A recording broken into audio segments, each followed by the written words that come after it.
नमस्कार दोस्तों, आज मैं आपको एकादशी व्रत में सुनी जाने वाली तुलसी माता की कहानी सुनाने जा रही हूँ। प्रेम से बोलिए तुलसी माता की जय हो।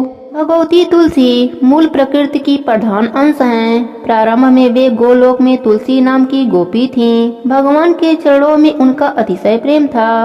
रास लीला में उनकी श्री कृष्ण के प्रति अनुरक्ति देखकर राधा जी ने कुपित होकर उन्हें मानव योनि में जन्म लेने का श्राप दे दिया।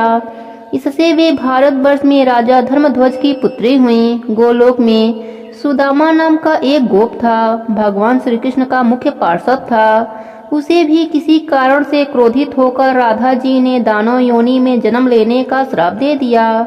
उनके श्राप से अगले जन्म में वह सुदामा शंखचूड़ दानव बना। ब्रह्मा जी के प्रेरणा से भगवती तुलसी का शंखचूड़ दानव से गंधर्व विवाह संपन्न हुआ।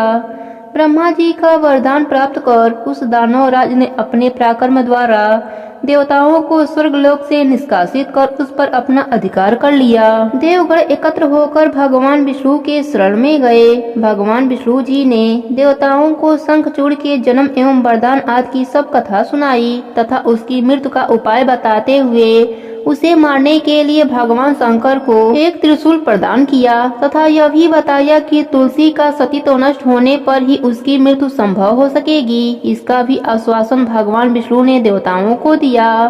अपने कहे अनुसार भगवान विष्णु ने छल पूर्वक तुलसी का सतीत्व नष्ट किया। उधर भगवान शंकर ने त्रिशूल द्वारा शंखचूड़ का वध कर डाला। पतिव्रता तुलसी को भगवान के द्वारा छल पूर्वक अपना सतीत्व नष्ट करने की जानकारी हुई तो अत्यंत शोक होकर उसने भगवान को पसार होने का श्राप दे दिया। तुलसी की कारुणिक अवस्था देखकर उसे समझाते हुए भगवान ने कहा, हे भद्रे, तुमने मेरे लिए बहुत समय तक तपस्या किया है। साथ ही इस शंखचूड़ ने भी तुम्हारे लिए दीर्घ समय तक तपस्या की थी। तुम्हें पत्नी रूप में पाने के बाद अंत में वह गोलोक चला गया। अब मैं तुम्हें तुम्हारी तपस्या का फल प्रदान करना उचित समझता हूँ। तुम्हारा यह शरीर गंडकी नदी के रूप में प्रसिद्ध होगा। तुम्हारा केश समूह पूर्ण वृक्ष के रूप में प्रकट होगा जो तुलसी नाम से प्रसिद्ध होगा। देव पूजन में प्रयुक्त होने वाले समस्त पुष्पों और पत्तों में तुलसी की प्रधानता होगी। सभी लोकों में निरंतर तुम मेरे सानिध्य में रहोगी। मैं भी तुम्हारे श्राप से पसार बनकर गंडकी नदी के तट के समीप निवास करूंगा। चारों वेदों को पढ़ने तथा तपस्या करने से जो पुण्य प्राप्त होता है वह पुण्य सलग्राम शिला के पूजन से सुलभ हो जाएगा। उसी समय तुलसी के शरीर से गंडकी नदी उत्पन्न हुई और भगवान हरि उसी के तट पर मनुष्यों के लिए पुण्य फल देने वाले शालिग्राम बन गए। ब्रह्मा जी कहते हैं कि यदि तुलसी के आधे पत्ते से भी प्रतिदिन भक्ति पूर्वक भगवान की पूजा की जाए तो भी वह स्वयं आकर दर्शन देते हैं। अपनी लगाई हुई तुलसी जितना ही अपने मूल का विस्तार करती है उतने ही सहस्त्र युगों तक मनुष्य ब्रह्मलोक में प्रतिष्ठित होता है।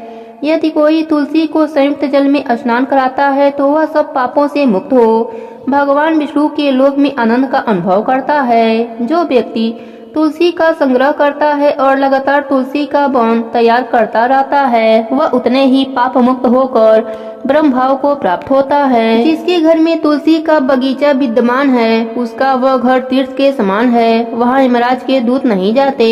तुलसी वन सब पापों को नष्ट करने वाला पुण्यमय कामनाओं को देने वाला है। जो श्रेष्ठ मानव तुलसी का बगीचा लगाते हैं वे यमराज को नहीं देखते। जो मनुष्य तुलसी माला धारण करता है पाप उसके शरीर का स्पर्श नहीं करता है। जहाँ तुलसी वन की छाया होती है वहीं पितरों की तृप्ति के लिए श्राद्ध करना चाहिए। जो प्रतिदिन आदर पूर्वक तुलसी की महिमा सुनता है वह सब पापों से मुक्त होकर विष्णु लोक को जाता है। प्रेम से बोली तुलसी माता की जय हो। विष्णु भगवान की जय हो। एक समय की बात है, एक गांव में एक ब्राह्मण और ब्राह्मणी रहते थे। उनके कोई भी संतान न थी। ब्राह्मण नित्य नियम से सुबह नदी में स्नान करने जाता और घर आकर पूजा पाठ करता था। एक दिन ब्राह्मण नदी स्नान करने के बाद जाने लगा तो पीछे से किसी ने आवाज दी, बाबा मैं भी आऊं। उस ब्राह्मण ने पीछे मुड़कर देखा पर वहाँ कोई नहीं था। फिर से चला तो फिर से आवाज आई, बाबा मैं भी चलूं। ब्राह्मण ने सोचा कोई दिखाई तो देता नहीं, कौन बुला रहा है। फिर ब्राह्मण ने कहा, भूत प्रेत हो तो मत आना, कोई देव हो तो आना। इतने में एक छोटी सी कन्या आई और बोली, बाबा मैं आपके घर आऊंगी। ब्राह्मण ने अंगुली पकड़ाई और उसे घर लेकर आ गया। घर आने पर उसकी स्त्री बोली, यह कन्या किसकी है? वह कन्या बोली, माँ मैं तेरी हूँ। ब्राह्मणी ने ब्राह्मण से पूछा, क्या बात है? ब्राह्मण ने सारी बात बताई। उन दोनों ने उसे बेटी कहकर पुकारा। वह दोनों पति पत्नी बहुत खुश हुए और बोले, इसका क्या नाम रखें? ब्राह्मण बोला, इसका नाम तुलसी रख देते हैं, यह हमारे आंगन की तुलसी है। अब तुलसी खेलने कूदने लगी। माता पिता भी उसे बड़ा प्रेम करते थे। वह बड़ी हुई तो माता पिता उसकी शादी की चिंता करने लगे। तब तुलसी बोली, मेरी चिंता आप मत करो, मुझे तो स्वयं भगवान श्री हरि लेने आएंगे। आप लोग तैयारियां करो। शादी का मुहूर्त निकला। कार्तिक शुक्ल एकादशी के दिन तुलसी जी का विवाह शालिग्राम जी के साथ हो गया। जब तुलसी जाने लगी, उसके माता पिता रोने लगे, बेटी हम तुम्हें कहाँ लेने आएंगे? तब तुलसी ने कहा, माता पिता आप मेरी चिंता मत करना, मेरा ससुराल द्वारिका धाम है। आप जब याद करोगे तो मैं आ जाऊंगी। आप अपने आंगन में तुलसी लगाना, उससे मन को शांति मिलेगी। आंगन के तुलसी को आप सदा हरा रखना, उसकी पूजा अर्चना करते रहना। इतना कहकर तुलसी विदा हो गयी। ब्राह्मण और ब्राह्मणी अपने आंगन की तुलसी की पूजा अर्चना करने लगे। कुछ दिनों के बाद ब्राह्मण और ब्राह्मणी की मृत्यु हो गई। उन्हें लेने बैकुंठ लोक का विमान आया और वह दोनों ब्राह्मण और ब्राह्मणी बैकुंठ धाम को चले गए। हे तुलसी माता, जैसे आपने ब्राह्मण और ब्राह्मणी पर अपनी कृपा करी, वैसे ही अपने सभी भक्तों पर अपनी कृपा बनाए रखना। कहानी अधूरी हो तो पूरी करना, पूरी हो तो मान रखना। प्रेम से बोलिए तुलसी माता की जय हो, विष्णु भगवान की जय हो। एक समय की बात है, एक गांव में एक पति पत्नी रहते थे। उनके 2 बेटे और एक बेटी थी। बड़ा होने पर दोनों बेटों का विवाह हो गया। बड़ी वाली बहू बहुत ही घमंडी थी और अपने में ही मगन रहती थी। सास ससुर की बिल्कुल सेवा नहीं करती। छोटी वाली बहू बहुत ही शांत स्वभाव की थी। सास ससुर की हमेशा सेवा करती, साथ ही सुबह उठती, तुलसी सींचती और शाम को दीपक जलाती थी। उसका पति कुछ भी नहीं कमाता था। बड़ा वाला बेटा कमाता था और उसी के पैसों से घर का खर्चा चलता था। एक बार बड़ी बहू ने सोचा, ससुर जी भी बुढ़े हो गए, देवर भी कुछ नहीं कमाता, मेरे पति ही अकेले कमाते हैं और पूरे घर का खर्च चलाते हैं, तो मैं ऐसा क्यों करूं? मैं भी अपने पति का कमाई खर्च नहीं करने दूंगी। बड़ी बहू अपने सास ससुर से कहने लगी, मैं अलग रहना चाहती हूँ। देवर जी भी नहीं कमाते और अब बुढ़े हो गए, मेरे पति की कमाई से ही पूरे घर का खर्चा चलता है, इसलिए मैं अलग रहना चाहती हूँ। बड़ी बहू ने घर का बंटवारा करा दिया। घर का जो भी अच्छा सामान था वह अपने हिस्से में ले लिया और जो भी टूटा फूटा सामान था वह छोटी बहू के हिस्से में दे दिया। सास ससुर और ननद को भी छोटी बहू के हिस्से में दे दिया। पक्के मकान का अच्छा वाला हिस्सा ले लिया और टूटा फूटा हिस्सा छोटी बहू को दे दिया। छोटी बहू बोली, मैं आपके बंटवारे से सहमत हूँ, बस एक मेहरबानी और कर दीजिए। आपके हिस्से में जो तुलसी का पौधा है या तो मुझे दे दीजिए, नहीं तो मुझे वहाँ रोजाना आकर पूजा करने की अनुमति दे दीजिए। बड़ी बहू झिलमिलाती हुई गई और तुलसी का पौधा उखाड़ कर ले आई और छोटी बहू के हाथों में देती हुई बोली, यह ले, तुलसी का पौधा भी ले ले।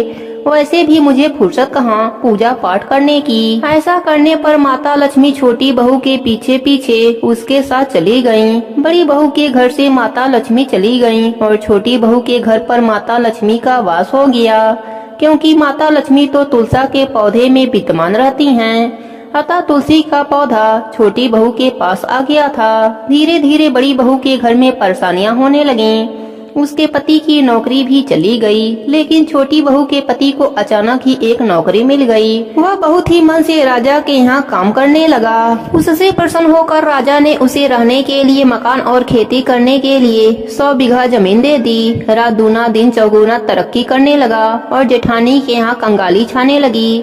उसके पति की नौकरी भी चली गई और वह बीमार रहने लगा। हाल यह हुआ कि बड़ी बहू को दूसरे के यहाँ काम करके अपना गुजारा करना पड़ता और छोटी बहू ठाठ से रहने लगी। अपने सास ससुर की सेवा करती, सुबह शाम माता तुलसी और लक्ष्मी जी की पूजा करती, कथा कहानी कहती सुनती। इस प्रकार तुलसी माता की कृपा से छोटी बहू धरती लोक पर सुखों को भोगा और अंत में स्वर्ग लोक को गई।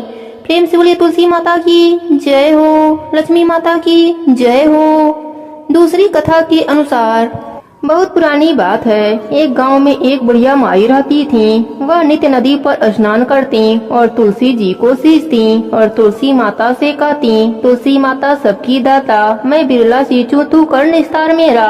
तुलसी माता लडुआ दे, अड़ुआ दे, पीताम्बर की धोती दे, मीठा मीठा ग्रास दे, बैकुंठ का वास दे, चटके की चाल दे, पटके की मौत दे, चंदन की गांठ दे, झालर की झंकार दे, साई का रास दे, दाल भात का जीवन दे, 11 की मौत दे और कृष्णा की कंधा भी दे दे। बुढ़िया माई रोज तुलसी सींचने के बाद यही बात कहती थी। उनकी बात सुनकर तुलसी माता सूखने लगी। एक दिन भगवान हरि ने पूछा, हे प्रिय, इतनी औरतें तुम्हें सींचती हैं, मीठा भोग लगाती हैं, गीत सुनाती हैं, फिर भी तुम क्यों सूख रही हो?